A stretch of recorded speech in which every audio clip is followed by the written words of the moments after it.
Cheikh Ibra yow ku réer yaa ko gindee. Jazboul Mouride au service de Mame Cheikh Ibrahima Fall. hamdi wa sukri liman kulli bi sara loridan dona suq tinin dasar sara hamdi wa sukri liman kulli bi sara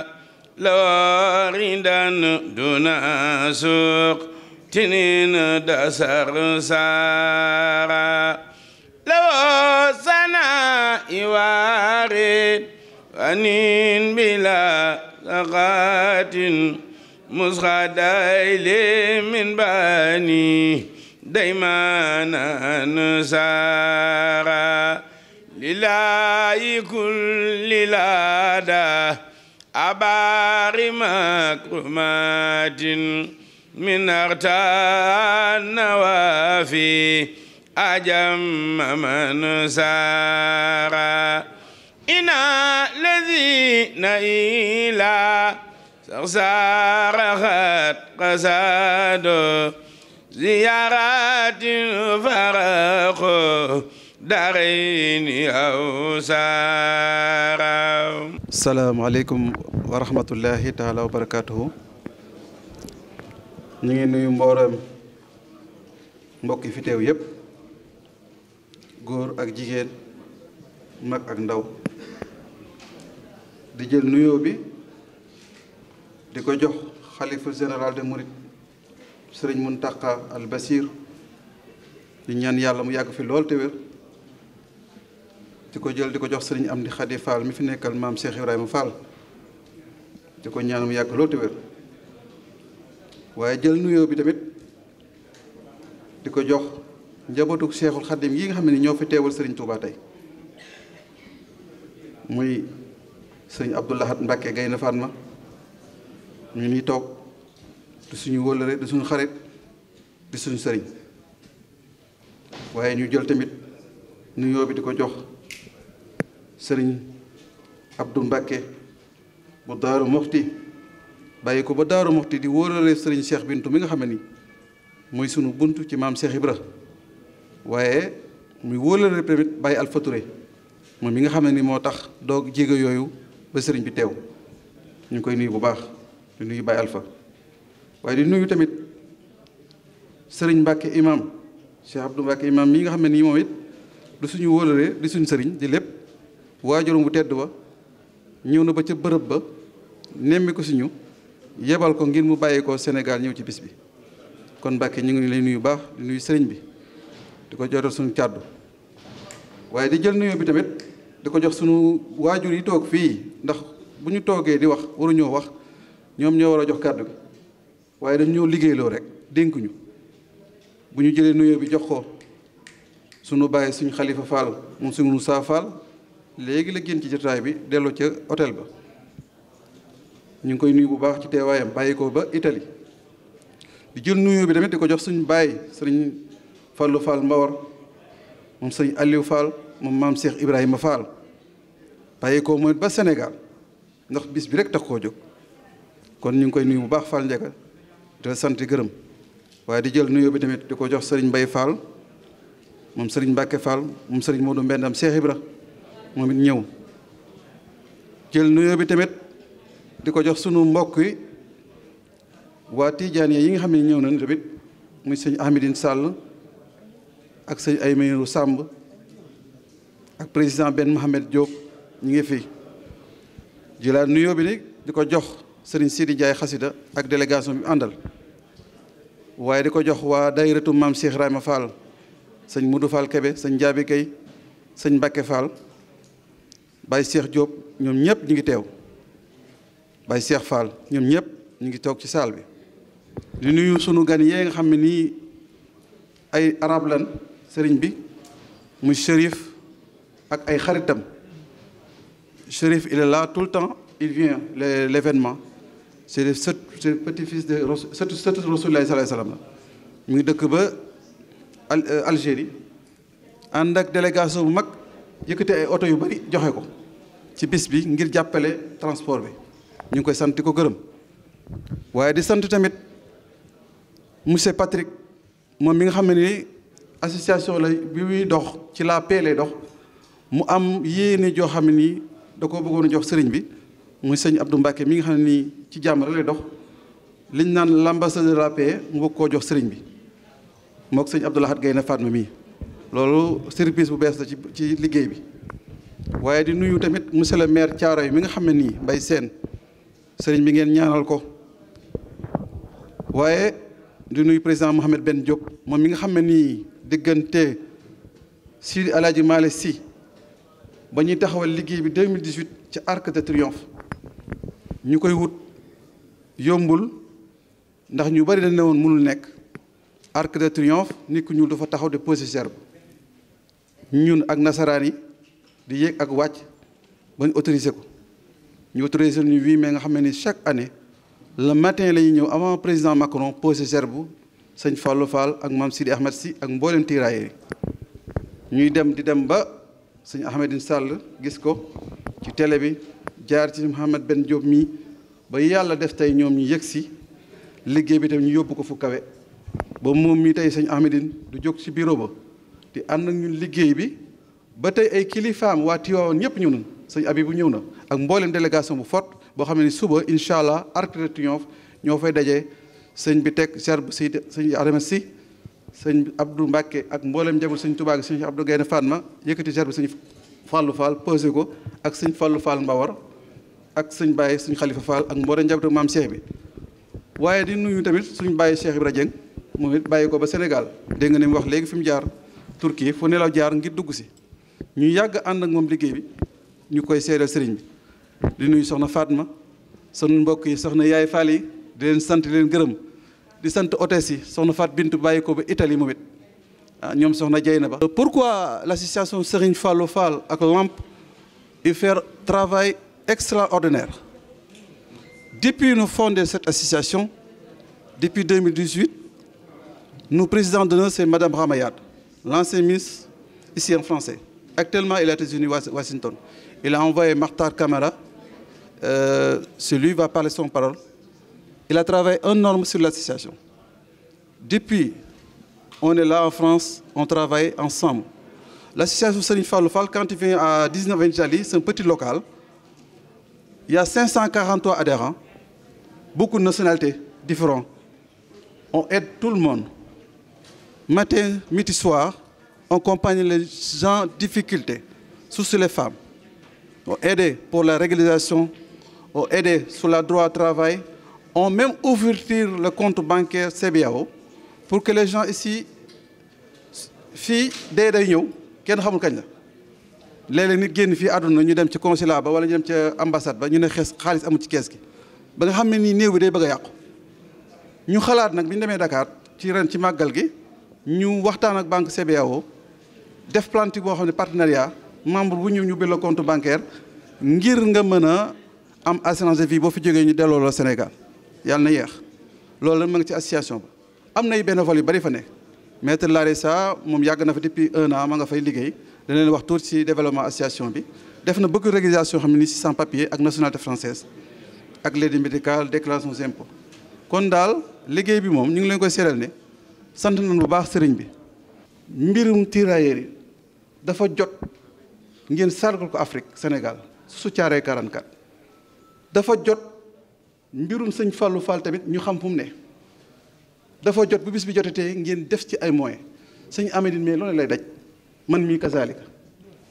loolu lay daj ma nga ne moo yor association Sidi Ahmed Sy man ma yor association sëñ Fallou Fall sëriñ bi bés bi bu jotatee waaye état war na ci dugal loxoom ndax lii ñu fiy def nii doomu Sénégal dañ koy defal doomu Sénégal xam ne nii sëriñ Touba ka yebaloon ci ndigal mu ñëw joxe bakkanam ba bekk nag nekk soldat inconnu kon jaaru na bu jotatee ñu xool la famille religieuse maam Sidi Ahmed Sy famille Serigne Fallou Fall ak ñeneen ñi seen maam ñëwoon ci guerre bi ñu toog ak ñoom def ak cérémonie officielle xam fu programme bi jëm te ñi fi nekk di autorité yi ñuy dem di leen seeti di déplacer di xool ci li ñuy ne ndax association ñu ngi fi def rôle boo xam ne ni Mbàkke néew ma sax consulat yi ñu ko def wala ambassade defuñu ko ndax man ñun sunu bureau boo fa ñëwee suba ngoon amuñu sax dimanche ku ñëw dina la taxaw muy lekk muy naan muy hébergement muy lépp lu mu mënti doon. am na koo xam ne nii moo géré wàllu logement social li ñu fi defal ci titre séjour ëpp na téeméer di wéy nationalité waxaale wuñu ko. Mbàkke jàngoro ji ñu lay wax ni dañoo bëgg suñu kàddu yi saafarawu ba nga xam ne ni bu déwénitee rek lii jotaay bi gën a neex. di sant sëñ Baara Fall mu sëñ Fall Fatim Gueye ma nga ne teew ànd ak délégation ak sëriñ Sidi Fall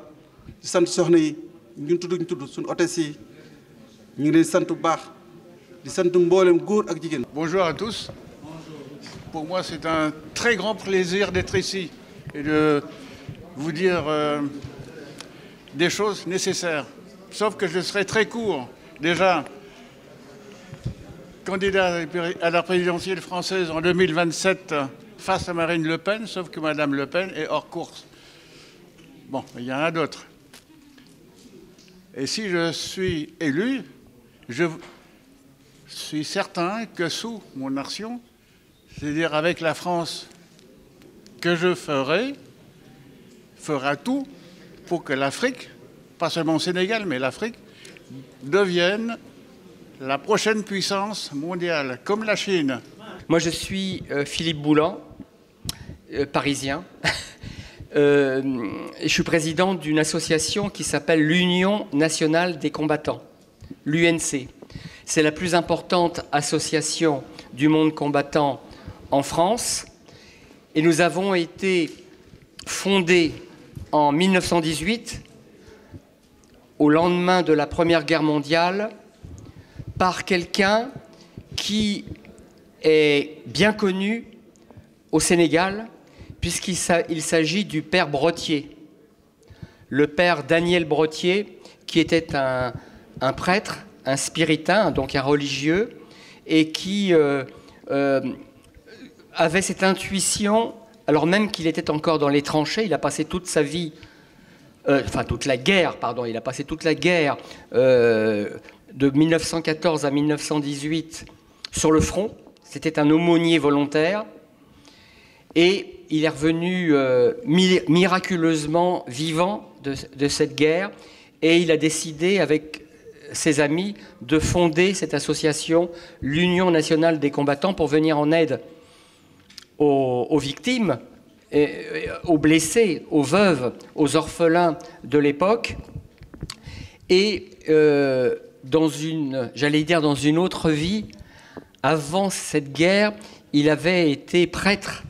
au Sénégal, à Saint-Louis du Sénégal,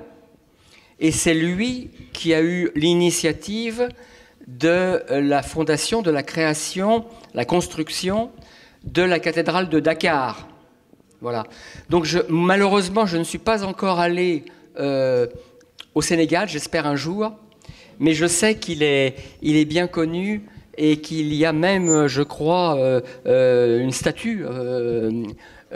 au Sénégal. Voilà. Donc nous avons un point commun. Nous avons un point commun par le père Brottier entre la France et le Sénégal. Par ailleurs, je n'oublie pas, et les Français n'oublient pas ou ne doivent pas oublier ce que la France doit aux tirailleurs sénégalais. Bonsoir, Nangadef. Voilà, dans la Fédération pour la paix universelle, un statut ECOSOC aux Nations Unies pour la paix. Donc c'est un grand honneur, Serigne Abdou Baké, de vous offrir ce certificat de la paix. On prendra le cadre une autre fois. Et je remercie surtout à travers cela tous les tirailleurs sénégalais et d'autres pays qui ont combattu pendant 2 guerres mondiales. Et vraiment, le temps que j'ai passé au Sénégal, j'ai compris l'âme du Sénégal, le cœur des Sénégalaises et Sénégalais, et que vous êtes venus ici, en terre étrangère, donner votre vie, vos ancêtres, pour la liberté en Europe et bien sûr la France. Donc il n'y a pas de mots pour dire merci, sachant en plus que nos ancêtres ont fait de très mauvaises choses au peuple d'Afrique. Donc je me repens de cela, mais je remercie votre présence et surtout le Serigne. Merci beaucoup. Merci. Bonsoir à tous, je ne sais pas si vous m'entendez. Oui. Bonsoir à tous. Alors, je suis maître Larissa Augier, avocat au barreau du Val-de-Marne. Il faut savoir que j'ai intégré l'association Lampfal. Alors, l'association Lampfal, en fait, elle est dirigée par monsieur Serigne Fall. Donc, elle a pour but, en fait, de vulgariser le droit, puisque lorsque les personnes arrivent sur le territoire français, elles ne sont pas forcément informées de leurs droits et de leurs devoirs. Donc l'association a pris ce rôle-là et elle intervient dans plusieurs domaines. Donc elle intervient notamment sur le plan social. Sur le plan social, elle aide les personnes notamment dans leur demande d'aide médicale d'État afin de leur faciliter la possibilité de se soigner sur le territoire français. L'association intervient également sur le plan bancaire pour pouvoir aider les personnes dans l'ouverture des comptes bancaires en France. Et elle intervient également dans le domaine juridique, puisqu'on tient des permanences juridiques tous les samedis, de 14h à 17h. Et ces permanences, elles ont pour but de vulgariser le droit, comme je disais précédemment, pour pouvoir expliquer aux personnes leurs droits et leurs obligations, puisque lorsqu'on arrive sur un territoire étranger qu'on ne connaît pas, il faut être informé de ce qu'on peut faire et de ce qu'on ne peut pas faire. Parce que comme on dit, nul n'est censé ignorer la loi et donc il est important d'être informé de ses droits et obligations lorsqu'on arrive en terre étrangère. Et donc c'est vraiment le rôle de l'association. Et ces permanences elles sont animées par moi tous les samedis de 14h à 17h. Donc toutes les personnes qui ont besoin d'avoir des informations juridiques sur leurs droits et obligations ici en France, vous pouvez venir à l'association tous les samedis et je serai ravie donc, de vous informer sur ce que vous pouvez faire, sur les démarches administratives que vous devez réaliser, notamment pour les demandes de titres de séjour. Et il faut savoir qu'à travers ces différentes actions, l'association a pu aider de nombreuses personnes, notamment dans leur demande de titres de séjour et pour leur régularisation. Donc, toutes les personnes qui ont besoin, n'hésitez pas à passer à l'association. Et je vous remercie en tout cas pour votre présence ce soir. C'est un honneur pour moi d'être présente ici ce soir. Et je vous demande de continuer à aider l'association et de soutenir l'association massivement parce qu'on en a besoin. Que ce soit financièrement, on a besoin d'aide. Et donc, continuer à soutenir l'association afin qu'elle puisse continuer à œuvrer et à aider tous les compatriotes sénégalais, africains, ivoiriens, gabonais et tous ceux qui ont besoin. Je vous remercie. di yëkkati ay kàddu cant di ko jëmale ci sëñ Cheikh Khady Gueye gannaaw bi ma sante kilifa yëpp ci turu meeru Thiaroye wax dëgg yàlla amoon na yéen a ñëw teew comme ni ko sëñ Cheikh Khady Gueye waxee sànq pour ñëw jàpp ci liggéey bi comme daaw ni mu ñëwee woon waaye nag am ay gàllankoor mu yebal ma nag pour man ma teel a ñëw jàppale sëñ bi ci liggéey bi ma daal di ñëw nekk ci liggéey bi ànd ak sëñ bi ci liggéey bi waaye wax dëgg yàlla amoon na yéene lool comme ni ko sëñ bi waxee ñëw jàpp ci liggéey bi parce que liggéey bi liggéeyam la bi mu fi ñëwee daaw ba léegi ba ren wax dëgg yàlla li mu sumb ci liggéeyu Thiaroye gis na ci yokkute lu bëree bëri parce que ren rek gis ngeen décembre bi passé événement bi nga xam ne moo amoon Thiaroye mooy célébrer tirailleurs sénégalais yi te wax dëgg yàlla bi mu fi ñëwee moom jàngat na ci lu bëri ba sóobu ci liggéey boobu yàlla may ci ndam te wax dëgg yàlla am na yeneen liggéey nga xam ne sóobu na ko biir Thiaroye mi ngi ci dox di ci avancé bu baax a baax te ginnaaw yàlla ñaan yi nga xam ne jëlee na ko fi yoon loolu jëriñ na ko trop mi ngi wane nag mbégteem ak benn part xam nga xol bi xaw na naqari tuuti parce que bëggoon na fay teew ak délégation pour ñëw jàpp ci liggéey bi pour ñëw participer ci waaye wax dëgg yàlla itam ñi ngi sant bu baax sëñ Cheikh ci taxawaayam ci yaatuwaayam man de bu ma fi ñëwee ba léegi jàng naa ci lu bëree bëri ci moom parce que doomu aadama nit buy ñëw ci yow te xam ni bokk leen xeet bokk leen dëkk bi ngeen jógee waaye nga mën koo teral taxaw ko lijjanti ay mbiram mu sotti man loolu yéem na ci moom jàng naa ci moom lu bëree bëri di ko ñaanal rek comme ni ko sëñ Abdou Lahad Mbacké waxee ñu taxaw ko soxla ko na ko trop man mi nekk ak moom 1 mois di xëy ak moom guddeeg bëccëg xam naa ni soxla na moyen état bi jàppale ko ñeneen ñëpp jàppale ko ci liggéey bi nga xam ne su mën ko muy liggéey bi nga xam pour intérêt ñëpp la asalaamaaleykum wa rahmatulah maa ngi gërëm ñëpp di sant ñëpp. Salaamaaleykum tout le monde, bonsoir. Au nom de son Excellence Madame Ramayad qui m'a envoyé pour venir apporter son soutien à Serigne Cheikh Khady Gueye, Je vous remercie tous de votre présence et puis donne rendez-vous demain à l'Arc de Triomphe. Merci. Inni ukhatibu nasara turra fi ardihim limaliki mutarra. Inni ukhatibu nasara turra fi ardihim limaliki mutarra. تيقنوا بأنني إلهي عبد خديم لرسول الله وأنني ما زلت ساتبرئي من كل من بالكفر ذو تجرئي ولا أداهن سوي التنصر إن ساء من يمن بالتبصر سبحانه ربا إليه أرتجي ومنه تفريج الكروب أرتجي أكرم به ربا يقود ما يريد من المنى لمن من الخلق يريد عليه أثني أبدا وأذكره وبفادي ولساني أذكره أعبده بدينه الإسلامي موحدا له مع استسلامي أعبده بالدين الإسلامي موحدا له مع استسلامي ولتصحدوا لي بقولي معا يوم الجميع العالمين جمعا الله ربي سائرا وباتنا حيث أكون راحلا أو خاتنا والمصطفى وسيلتي إليه صلى بتسليم عليه يا جملة الخلق اصحدوا لي يوما بيفوز مجرمون لوما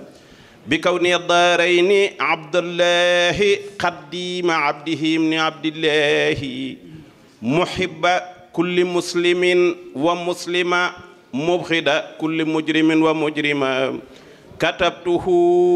أحمد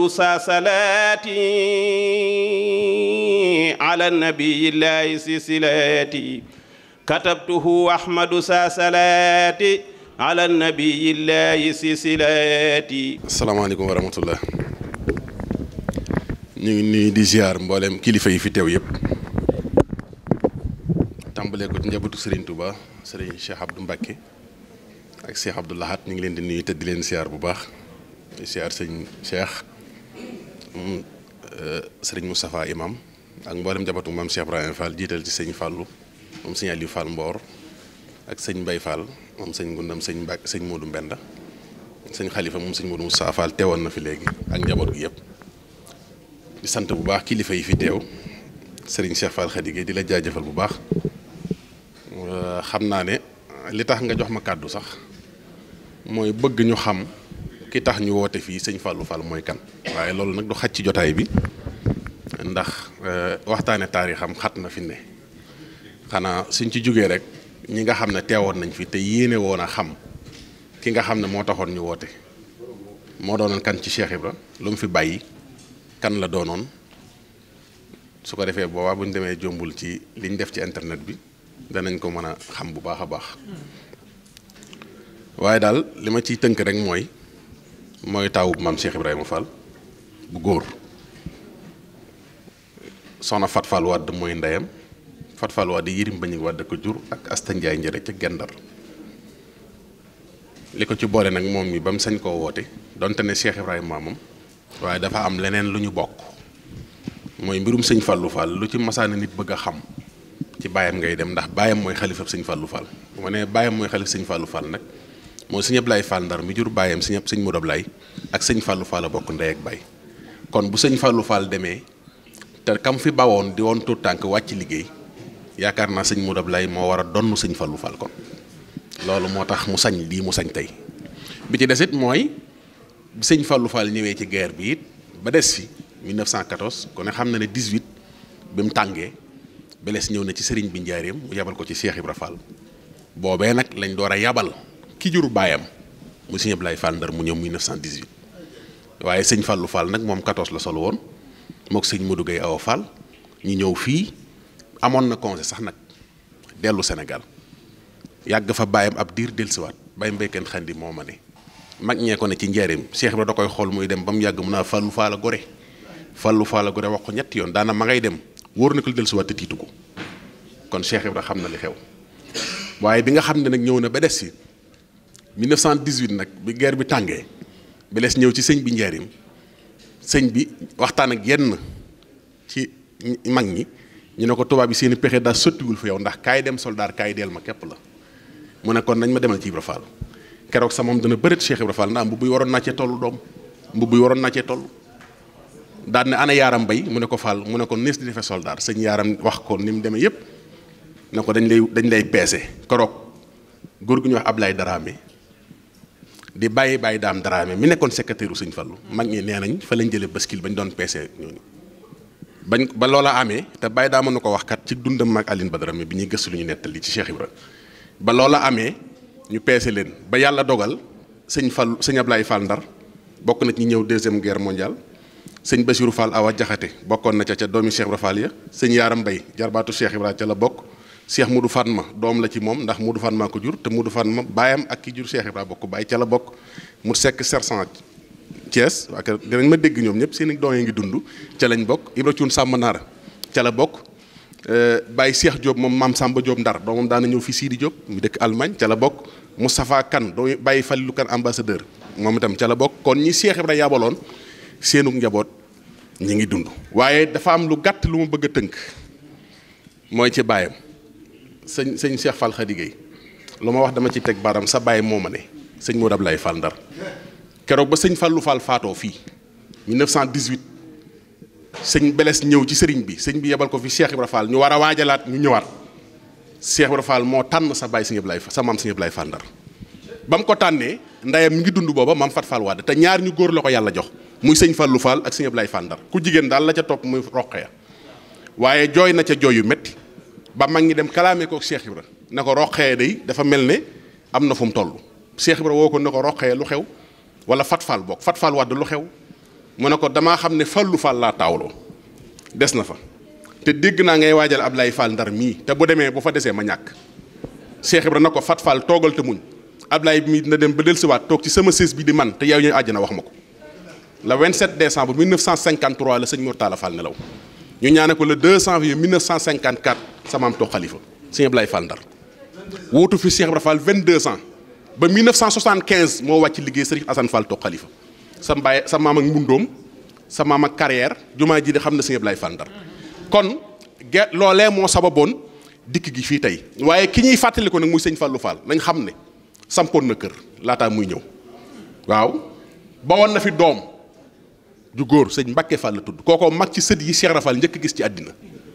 njaarim lañ ko denc ci armeel yi loolu faaw ñu bëri yóbbaale ko dencoon nay soxna itam lu mu gàtt gàtt matoon na ñetti soxna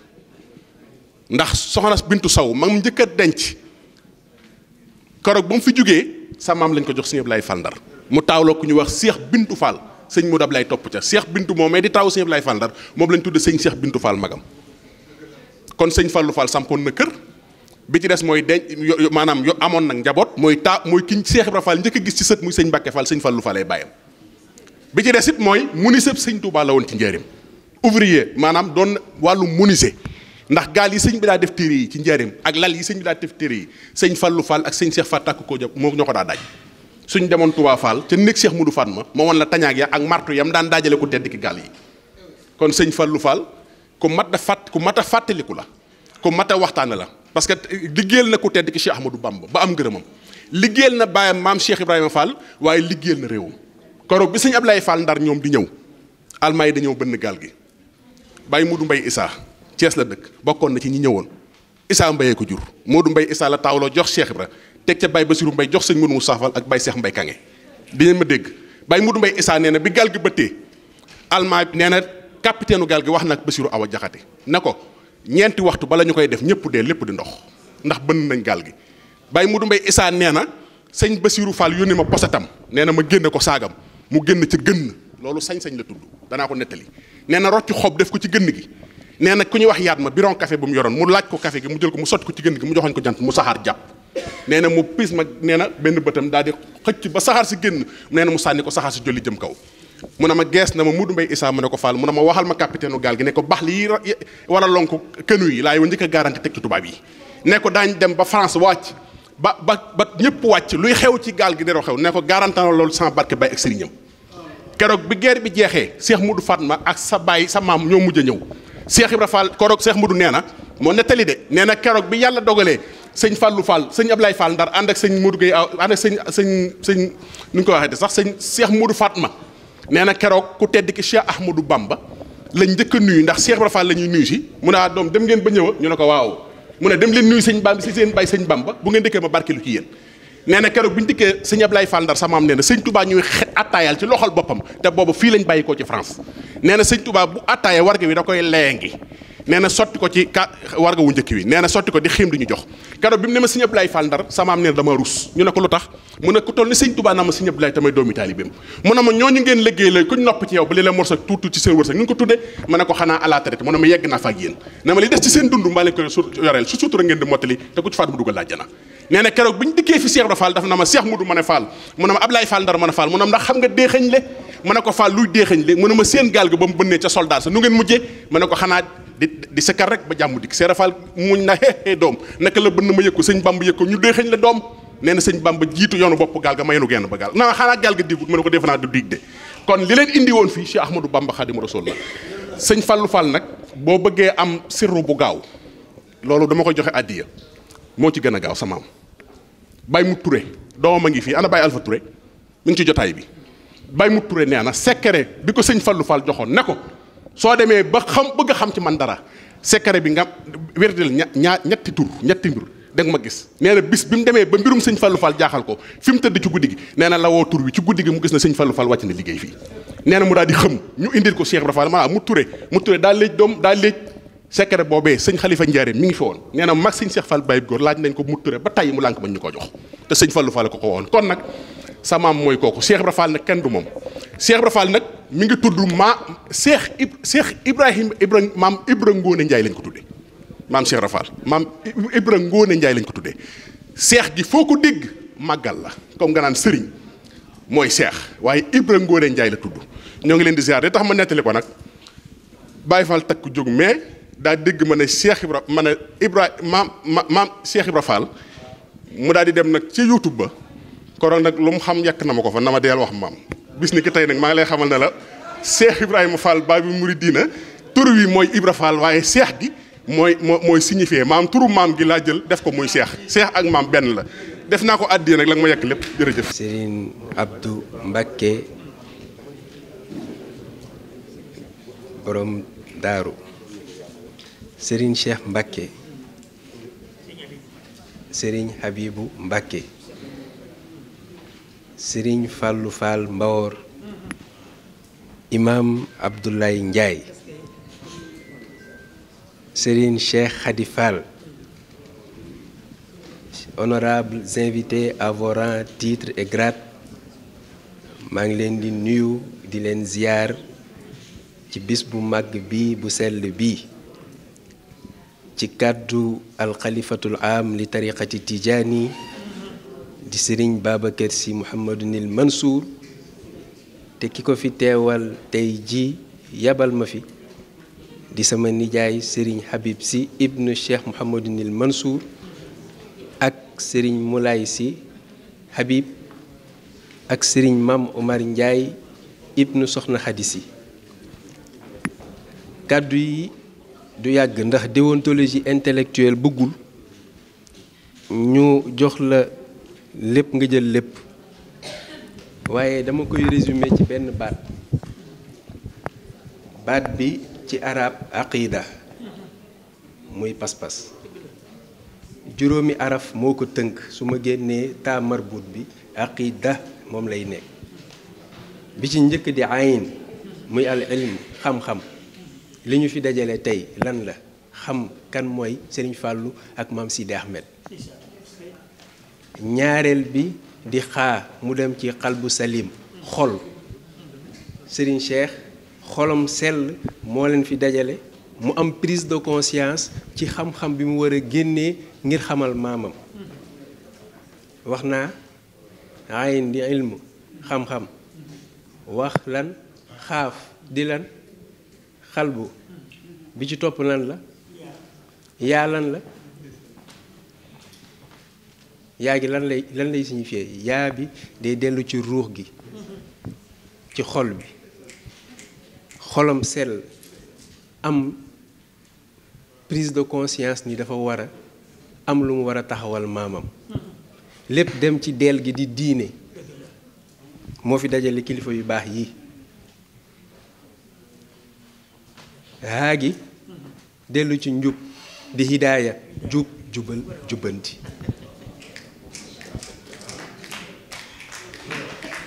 mu tënku ci lan pas-pas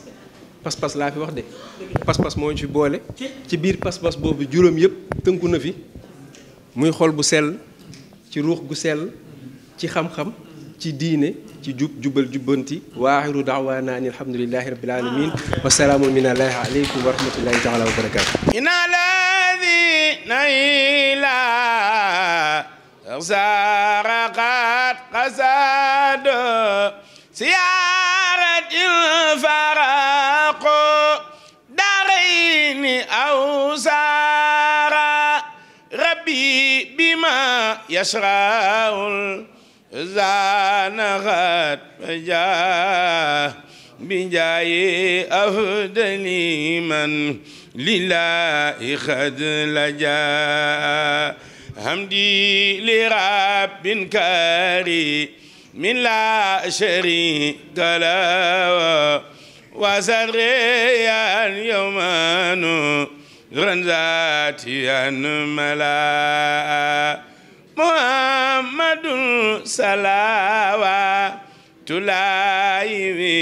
أبد عليه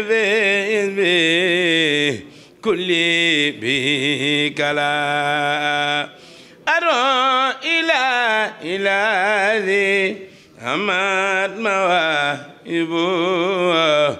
لجملة خلق ما يختار من براء ناجيت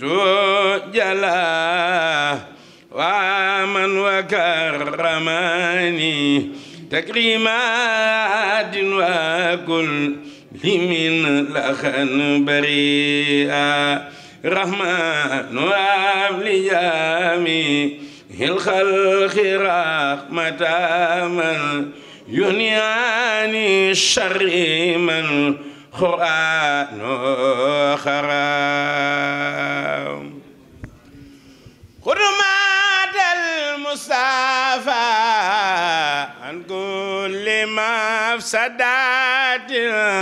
والدار من الخيا من جاد بدا يا مالك الملك يا من جل عن خواد ارحم جميع الورى يا ديان ردا موت ما قدنا قلب من درار بجاي أبدل من لله خد لجا موت ما خدنا قلب من درر بجاي أفضل من لله خلجا شكري لرب كريم كان سكارا وارتجي منه في الدارين أبكارا شكري لرب كريم كان سكارا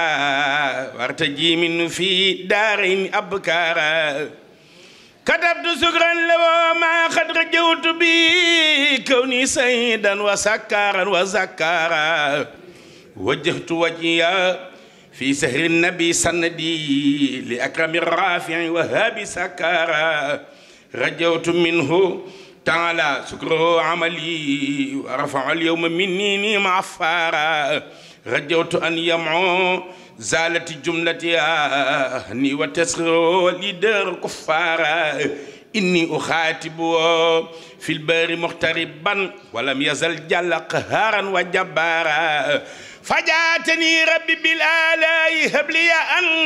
أعود لي برر لي كل من بارا على النبي صلي بتسليم بالكرامة وارفع وزدني بعد رفي أبكارا ëllëg la mbir yëpp di leer nu xam la faal waaju la gantu xam ni yàlla buur la Cheikh Ibrahima wane siraatal mustaqim ilal jinaani laay yàlla mooy karim Cheikh Ibra Faal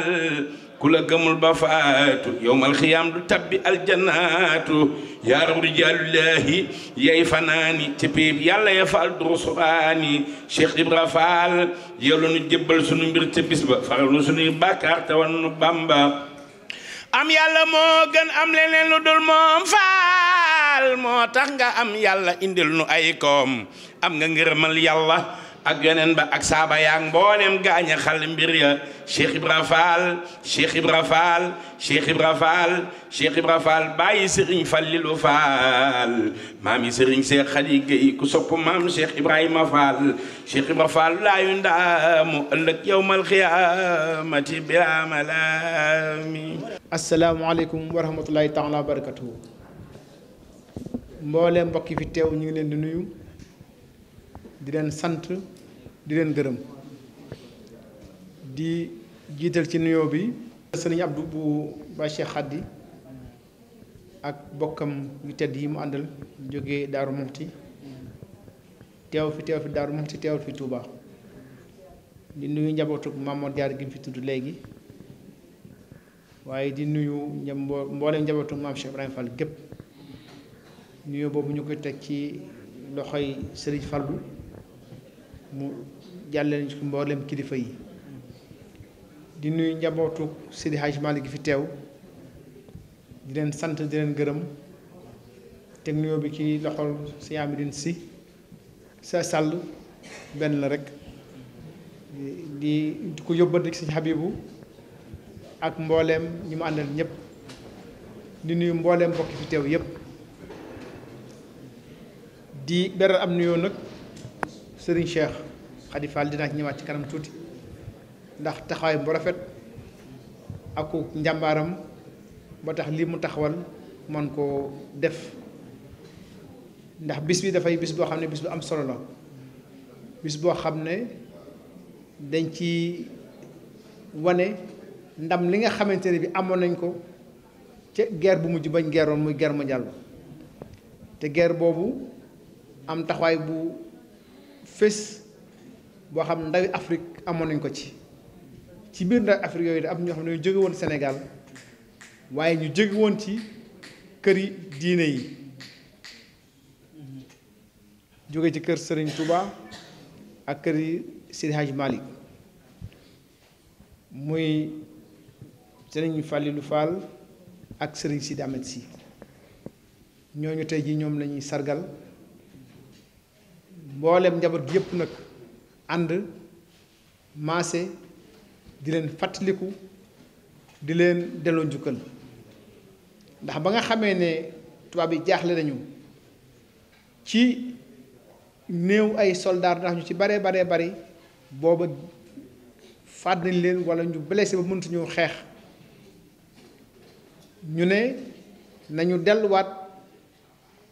ci Afrique jëlaat fa yeneen soldaar indiwaat leen loola ca booba Clémenceau sas ko Blaise Diagne nekk na ko def fekk njëkkoon nañu ko def waaye ba mu dikkee la ko jàpp ndal moo ci yoon mu jaar ci kilifa yi nangul ko loola yebal leen mboolem Afrique yëpp rawatina boobu fi nga xam ne mooy Sénégal ñëpp ànd ci ba tax bu ñu ko sasoon ci ni ko téere yi bindee lu toll ci 45 000 ba 50 000 personnes mu gën a indi fi loo xam ne jege na 80 000 personnes te loolu moom mooy la ko mayoon ñoom itam ba ñu dikkee ñu amoon taxawaay boo xam ne taxawaay bu rëy la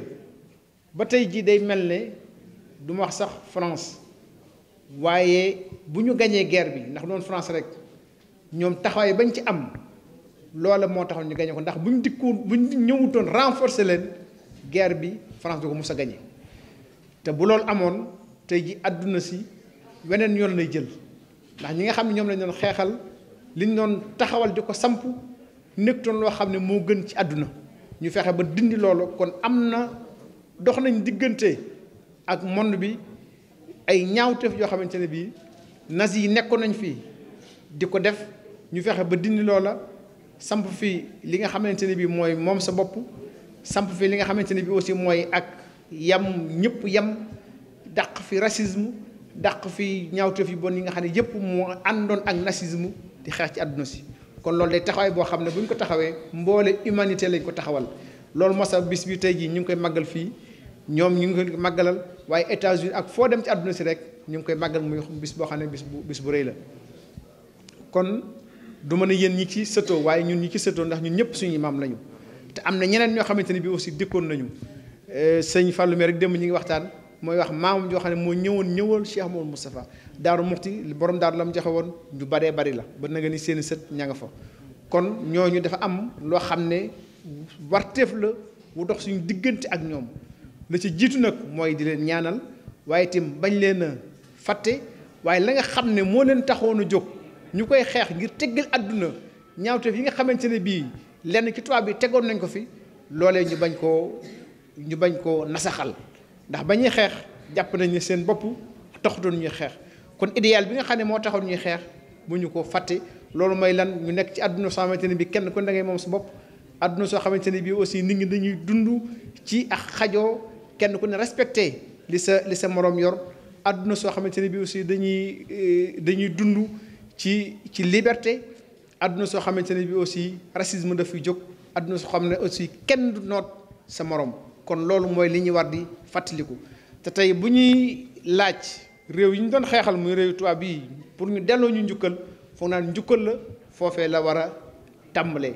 topp ca nag ñu am reconnaissance bi nga xam ne moom moo ca war a am ndax nee nañ Blaise Diagne bi mu ñëwee daf leen waxoon ne leen bu ñu xeexee ba noppi bu ñu tuuree seen deret bépp droit boo xam ne ñen dëkk ci métropole am nañ ko yéen itam da ngeen koy am te loolu am na ci loo xam ne gis nañ fa nga xam ne fa la mujj te mën na ngeen am na yooyu ñu ngi koy dund kon bis yi daf di mat di fàttaliku waaye nag ñuy fàttaliwaale yooyu xam ne la leen taxoon a xeex daal ñun ñëpp kenn ku ne ci xaar tànku tubéyam rawatina ñoom ñi nga xamante ne bii ñoo yor doole ji ba loolu du nax saay kon sëñ Abdou ñu ngi lay nuyu bu baax di la sant di la gërëm di la xamal ne kaddu gi genn kaddu la ndax borom Daaru Muxti moo nekkoon doxoon la jooru Serigne Touba lii itam taxaw na ci taxawaay boo xamante ne bii foog naa ñoo ko ci taxawoon bari wut kon bu jataay bi demee nii tey jii nga jiite ko nga ne nañ ko def genn kaddu ndax man sax awma fi kaddu ndax seen doom la rek nijaay yi li ñuy tuuti ay nijaay la ñu ndax nijaay du tuuti maa ngi jégalu seen doom rek la kon ñu ngi lay sant ñu ngi lay gërëm di la wax rek nga lépp loo mën daal ci jàppale ko Serigne Cheikh mii na nga ko def ndax man xam naa ne am na ci yow yaakaar ndax bi ma ñëwee ba léegi ñi ngi jaxasoo ñi ngi waxtaan waaye tudd na ma lu man ñetti yoon ñeenti yoon bu juróomi yoon néew ma ko man sax boobu man a yow jaxasoo nañ néew ma ko sax xamante nañu bu waxee damay noppi rek waaye mag mu ne mag nga xam naa ne am na ci yow yaakaar kon lépp loo ko mën a jàppale na nga ko jàppale te man fan yi ànd nañ ci yu bari gis naa taxawaayam gis naa aussi loo xam ne mën na koo indil kilifa yi muy kilifa yi Touba kilifa yi Darou Mouhty mboolem kilifa yoon wi ak kilifa yi Tivaouane yi gis naa itam buntu yoo xam ne mën na koo tijji muy buntu yoo xam ne yu amal ñëpp njariñ lay doon ku mel noonu nag bu ñu ko amee dañ ko war a dooleel def ko champion ndax man loolu man mooy li ma gëm len lu nekk kenn ku ne ka ko dàq nañ ko jàppale ci loola mu sori ca nekk njariñ loo xam ne njariñ ñëpp lay doon te man gis naa ne moom bu ñu ko jàppalee day loolu moom foog naa ne dina amal njariñ yoon wi dina amal njariñ Sénégal ndax lu mel ni tey ci suba ña ngi woon 18e maire bi moo ñëwoon présider cérémonie bi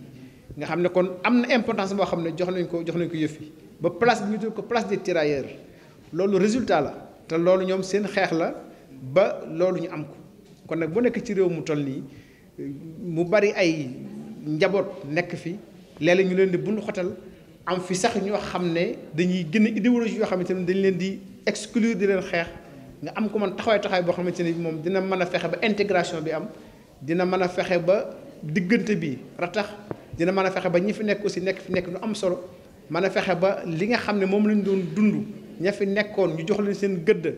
ba li ñu war a jot ci seen yelleef ñu mën ko jot ku mel noonu ñun ñëpp dañoo war a maase ànd dooleel ko dimbale ko muy communauté sénégalaise bi nga xam ne moo fi nekk ak ñi nga xam ne aussi xañ ne ñoo nekk Sénégal te kenn ku ne am na lu mu tuuti loo xam ne mën na ko foog naa loolu mooy jëmmale ak communauté kanam ndax solidarité dafa am solo kon solidarité bi dañ ko war di manifester ci yu mel nii kon sëñ Cheikh ñi ngi ñaan ñëpp jàppale la ci yow itam li nga xam ne mooy li la war mooy ubbiku gi am na waaye loo ko yokk rek na nga xam ne doyut organisation bi aussi am na waaye loo ko yokk rek doyut tëral la ay kuréel kenn képp koo xam ne war na ci am cër nga jox ko ci cëram képp koo xamante ne bi aussi am na fu mën a jàpp yow itam nga yaatal ko mu jàpp foofa bu ñu ko defee lii nga xam ne nii xañ na ba ngeen ko tàmbali lu tuuti la woon te mel ne barkeb sëriñ bi feeñ na ci ndax mi ngi yokku jàpp naa ne bu ñu ko doxalee noonu day mooy ëpp solo mooy ëpp njariñ te su boobaa njariñul Sénégal lay doon ndax lii raaye Sénégal lay yëkkati fii ci digg France fii ci digg Europe kon ñu ngi lay sargal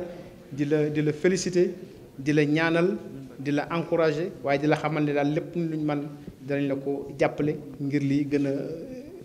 a jëm ci kanam. Peut-être quelques mots en français en l'endroit de nos amis qui sont là et qui ne comprennent malheureusement pas le Wolof, pour leur exprimer au nom de Serigne Abdou, en mon nom, au nom de toute la délégation qui est venue du Sénégal et au nom également de toute la communauté sénégalaise ici présente, toute notre gratitude pour la réussite de cette importante journée. Une journée d'autant plus importante qu'elle marque la célébration de la victoire des Alliés sur l'Allemagne nazie. Donc, c'est la victoire sur le fascisme, c'est la victoire du droit, c'est l'avènement d'un nouvel ordre mondial qui nous gouverne encore aujourd'hui et qui a permis à beaucoup de peuples de s'émanciper. Et dans cette victoire, les fils de l'Afrique ont eu une part extrêmement importante. Puisque entre la Première Guerre mondiale et la Deuxième Guerre mondiale, pas moins d'un demi-million d'Africains se sont engagés aux côtés des Français pour combattre, pour en tout cas obtenir cette victoire. Et dans ce lot d'Africains, le Sénégal également a joué un très grand rôle. Et au Sénégal, ce sont les chefs religieux que le commissaire de la République, comme on l'appelait à l'époque Blaise Diagne, a sollicité pour qu'ils envoient des soldats pour venir en aide à la France, qui en avait grandement besoin, parce qu'à l'époque, dans les archives, on voit qu'il y avait un grand déficit de soldats, et n'eût été l'apport des Africains, je pense que la guerre aurait pris une autre tournure. Et c'est pour ça qu'en tout cas, nous sommes très contents qu'on ait pensé à ces valeureux Africains, et notamment à Mam Cheikh Falilou Fall et Sidi Ahmed Sidi Haji Malik, qu'on ait pensé donc à eux pour les célébrer de cette façon. Et ce matin, on était au niveau de la mairie du 18e. Cet après-midi, on est là. Et demain également, on sera au niveau je pense, de l'Arc de Triomphe. Demain, oui. Voilà, donc c'est bien cela. Donc en tout cas, nous vous marquons toute notre gratitude. Et toutes les villes, toutes les familles religieuses, je veux dire, en tout cas, sont très satisfaites de cette marque d'estime, de célébration et de reconnaissance. Je disais tout à l'heure en Wolof que nos grands-parents se sont engagés pour un idéal. C'était pour un idéal de paix, pour un idéal de justice, pour lutter contre le fascisme, lutter contre le nazisme. Ils n'étaient pas engagés pour leur propre intérêt. Et aujourd'hui, dans ces célébrations, ce qui est important, à mon sens, avant même de penser à cette forme de reconnaissance, ou bien la meilleure reconnaissance, c'est faire en sorte que cet idéal-là soit perpétué, que cet idéal-là soit respecté par toutes les nations. Et je pense qu'il y a eu des événements qui sont passés après, et aujourd'hui encore, l'Afrique est meurtrie dans bien d'un domaine, et c'est dans ce sens-là, je pense qu'il faudrait quand même faire en tout cas qu'il faudrait entamer une certaine réflexion pour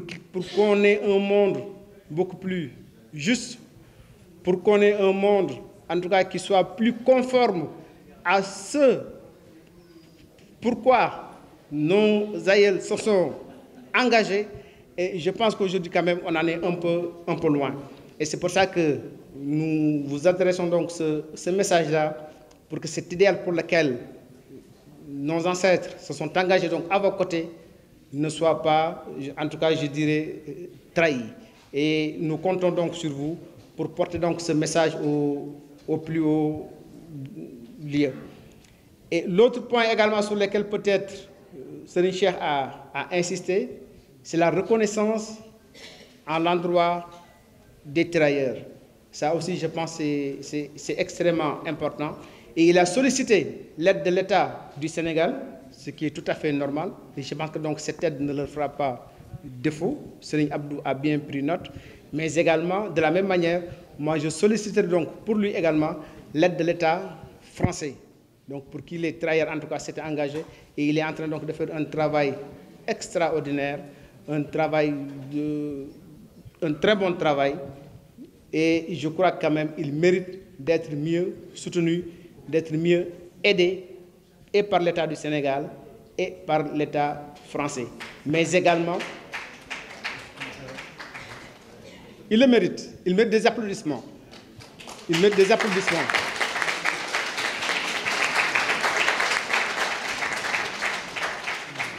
Moi, ça fait quelques jours que, en tout cas, que je suis avec lui, et j'ai vu le travail qu'il est en train donc d'abattre.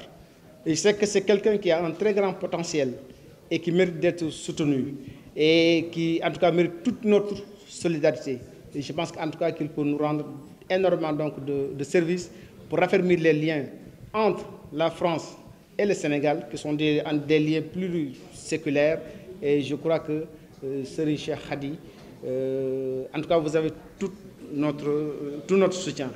Et je sais également que Serigne Abdou ne manquera pas, en tout cas, de bien discuter avec vous. Je sais que vous avez un grand espoir en lui. On a bien discuté ces jours derniers. Et Serigne Abdou, vraiment, je vous demande solennellement de mieux l'encadrer, de mieux l'aider. Je pense qu'il le mérite amplement. Wassalamu alaikum wa rahmatullahi ta'ala wa barakatuh. Surriyatan tayyibatan tujaddidu نهج نبي المصطفى تجتهد سرية طيبة تجدد نهج نبي المصطفى تجتهد بان لكل من له معقول أنا وسيلتي هو الرسول بان لكل من له ولاية كوني لخالق البرايا آية بان لكل من له ولاية كوني لخالق البرايا آية الحمد لله الذي صرفني بلطفه عن بدء لسنني أذكره جل على الكتاب